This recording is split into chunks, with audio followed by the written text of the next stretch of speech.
Good evening मेरे प्यारे प्यारे बच्चों, चैंपियंस। तो आ जाओ चैंपियंस, आज हम बात करते हैं हमारी अगली नेक्स्ट जो क्लास है कीपिंग क्वाइट की। आज हम इसको कंक्लूड कर देते हैं। बहुत सारी क्लासेस हो चुकी हैं कीपिंग क्वाइट के ऊपर और आज लास्ट क्लास करेंगे और इसको कंक्लूड करेंगे। बहुत सारी चीज़ें हमने कीपिंग क्वाइट के बारे में जान ली हैं, ठीक है। तो आइए हम लास्ट जो स्टंजा इसका बचा हुआ है आज उसको कंक्लूड करेंगे। और उसको कंक्लूड करने से पहले वही मेरी एक छोटी सी गुजारिश है मेरे सारे के सारे चैंपियंस से कि वो क्लास को लाइक शेयर कमेंट करना है इस सेशन को।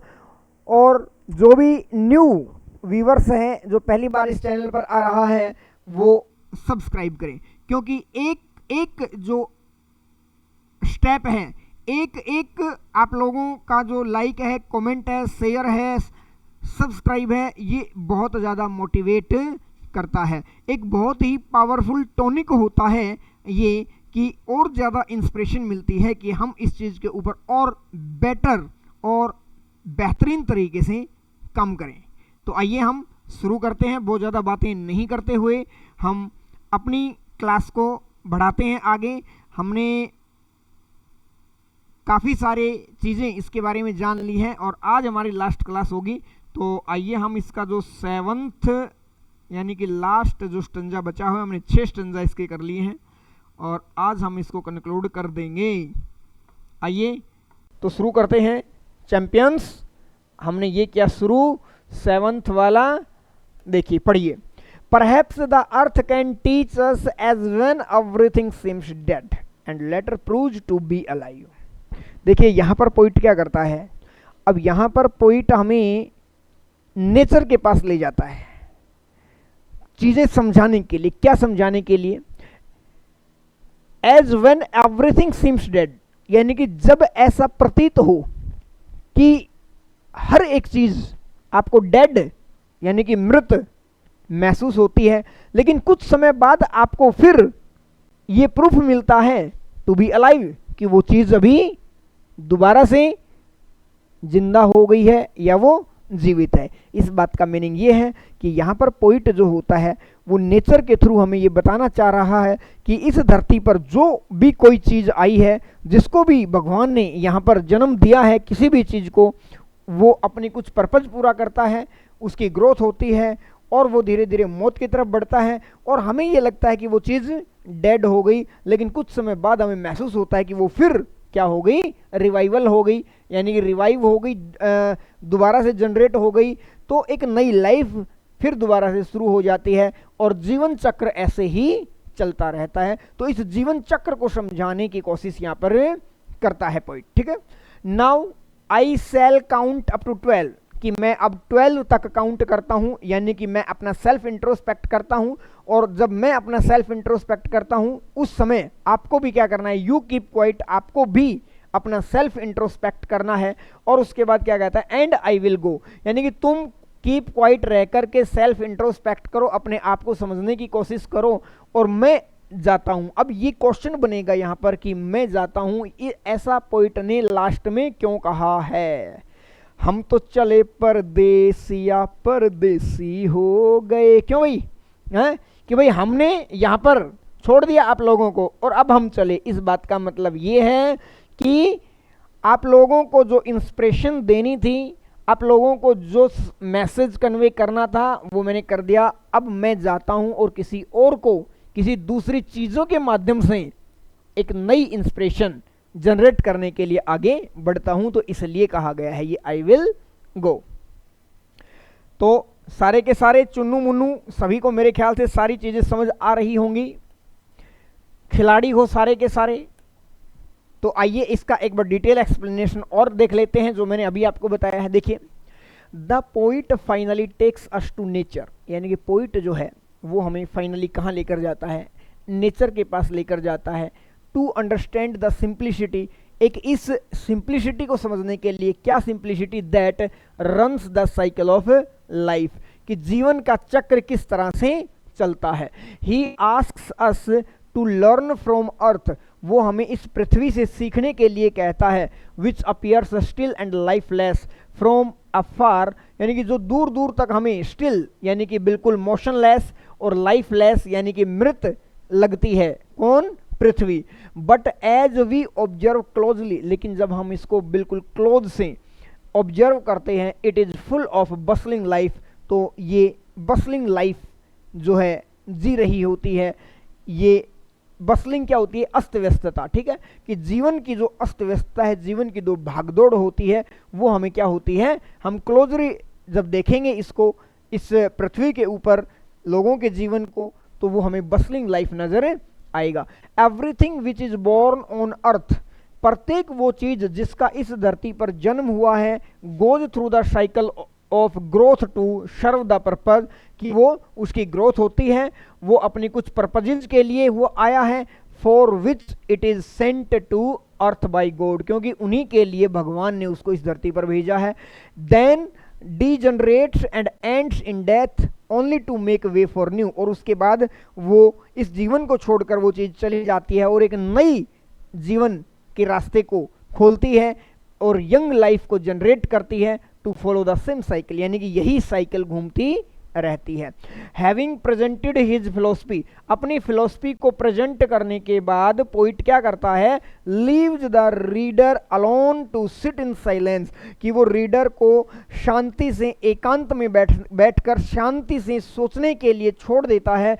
And personally experience the power of quietness, और पर्सनली यानी कि इंडिविजुअल रूप से भी वो क्या करता है? पावर ऑफ क्वाइटनेस यानी कि उस साइलेंस की पावर को महसूस करता है।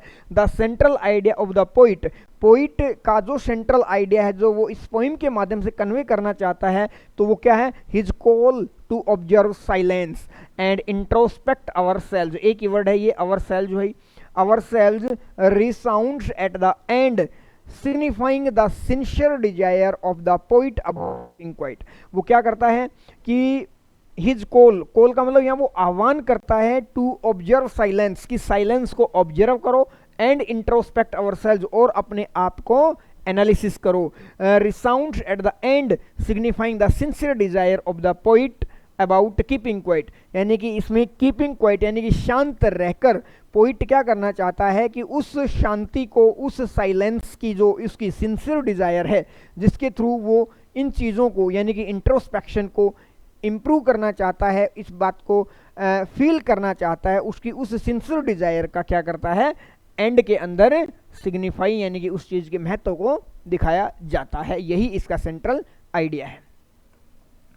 तो देखिए क्वेश्चन हमारे सामने बनते हैं, तो फर्स्ट क्वेश्चन हमारे सामने क्या बना है, इस बात को समझना है। देखिए क्वेश्चन है फर्स्ट हमारा, identify the tone of Pablo Neruda in the following line. ये हमारे पास एक लाइन दी गई है और इसमें किस तरह के टोन का प्रयोग किया गया है, किस तरह के टोन को शो किया गया है, वो देखना है। लाइन हमारी perhaps the earth can teach अस, तो पहली बात तो परहैप्स वर्ड से हमें ये पता लगता है कि यहाँ पर श्योर नहीं है पोइट श्योर नहीं है, क्योंकि जब भी हम परहैप्स का यूज करते हैं तो जहां हम श्योर नहीं होते, अनसर्टेन होते हैं, वहीं पर तो परहैप्स कहेंगे। मान लीजिए आज आपका फ्रेंड जो है वो आपको एक छोटी सी पार्टी के लिए इनवाइट करने वाला है, आपको श्योर नहीं है कि आज वो इनवाइट करेगा या नहीं, तो आप कह रहे हो कि शायद आज वो मुझे इनवाइट कर सकता है, और आप बड़े वेट में हो और वो इनवाइट करे ना, बड़ा गंदा लगता है ना,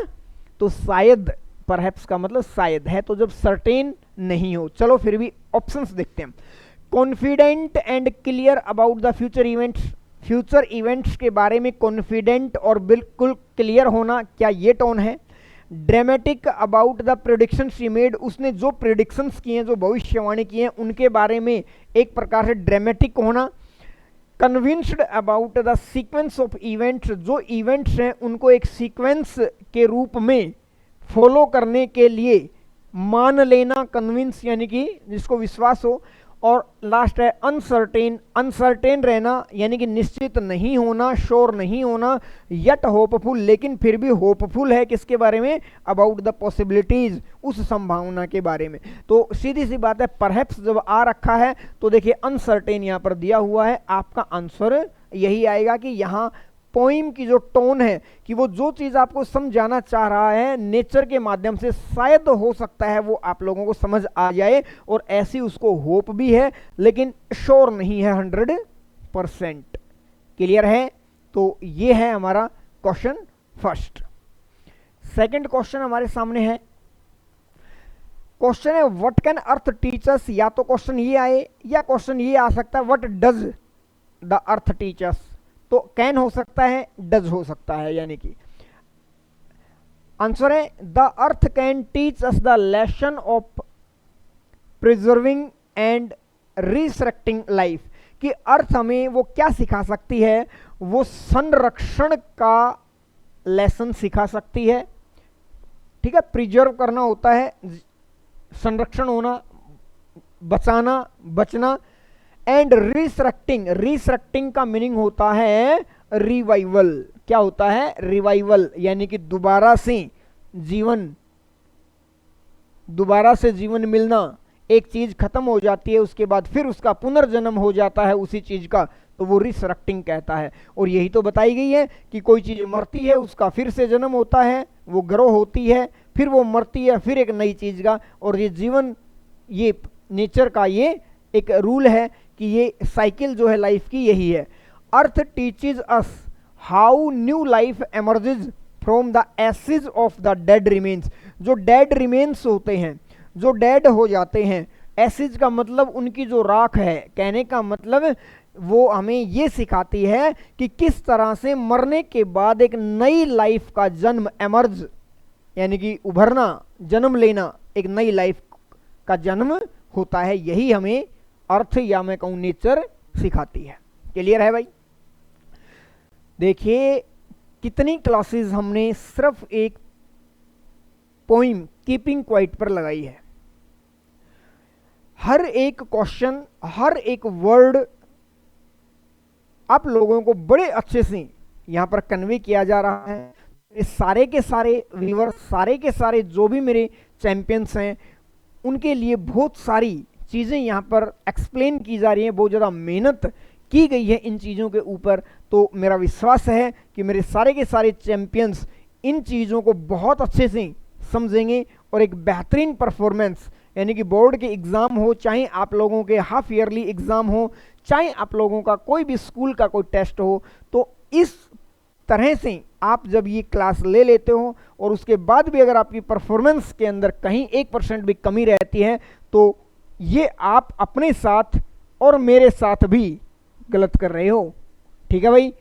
तो इस बात का ध्यान रहे कि आप लोगों को बहुत ही सिंसियरिटी के साथ हर एक काम करना है। चलो हमारा सेकंड क्वेश्चन क्या है? What does everything seems dead. ये लाइन आई है कि एवरीथिंग सीम्स डेड इंप्लाई, क्या इंप्लाई करती है?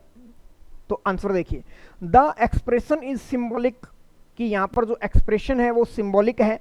किस चीज का? इनएक्टिविटी का। That appears to mark the earth if seen from a distance, यानी कि ये जो अगर दूर से देखा जाए तो क्या लगती है, ये जो पृथ्वी है ये इनएक्टिव लगती है, यानी कि डेड लगती है। सीम्स डेड मीन्स, और यहां सीम्स डेड का मीनिंग है अपीयर्स लाइफलेस एंड स्टिल, कि इस तरह प्रतीत होना कि उसके अंदर कोई जीवन नहीं है, वो बिल्कुल स्टिल है, यानी कि शांत है, उसके अंदर कोई हलचल नहीं है। ठीक है, यही इंप्लाई करती है। तो ये इसमें कोई बहुत ज्यादा अलग सी चीज नहीं है, समझ आ रही है? अगला हमारा क्वेश्चन है, how will it later prove to be alive. अब यहां पर जो लाइन आई है prove to be alive, how will it later, यानी कि बाद में ऐसा कैसे होगा। ठीक है, तो आंसर देखिए, it will prove to be alive later when observed closely, यानी कि ऐसा कब महसूस होगा प्रूव टू बी लेटर, कि बाद में प्रूव टू बी अलाइव। भाई पहले उन्होंने देखा तो उन्हें क्या लगा, वो डेड लगी, लेकिन बाद में वो कैसी लगी, अलाइव लगी। तो ये कैसे? तो उसी बात को बताया गया है कि जब क्लोजली ऑब्जर्व किया जाएगा तब उसको ऐसा लगेगा कि ये जिंदा है। Then we shall be able to observe old life giving way to new, और उस समय हम इस बात को समझने में एबल हो जाएंगे, इस बात को ऑब्जर्व कर पाएंगे कि ओल्ड लाइफ जो होती है वो नई लाइफ को जनरेट कर रही है। And throbbing life and eternal process of earth. और इस तरह का जो जीवन और मरण का जो प्रोसेस है वो एटर्नल है, यानी कि वो चलते रहने वाला है, वो कभी भी खत्म नहीं होने वाला पार्ट है। Have you got it? चलिए नेक्स्ट क्वेश्चन है हमारा, what does the poet mean to achieve by counting up to 12? What does the poet mean to achieve by counting up to 12?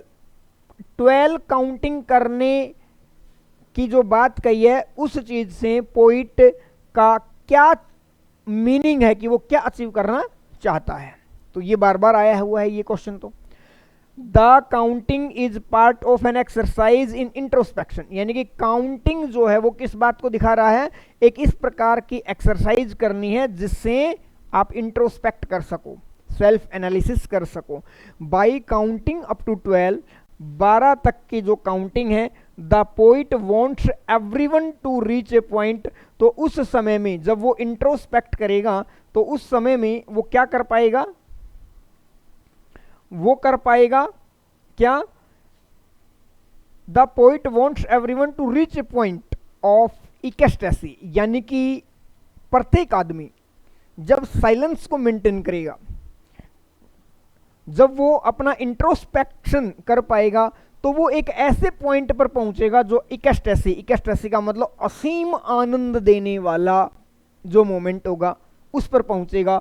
Where all distractions seemed divergence will fade away, कि जहां पर ऐसा प्रतीत होगा, इकेस्टेसी महसूस होगी, अति और असीम आनंद प्राप्त होगा, जहां पर सारे के सारे डिस्ट्रैक्शंस और डाइवर्जेंस हैं, जो भटकाव हैं, वो क्या हो जाएंगे?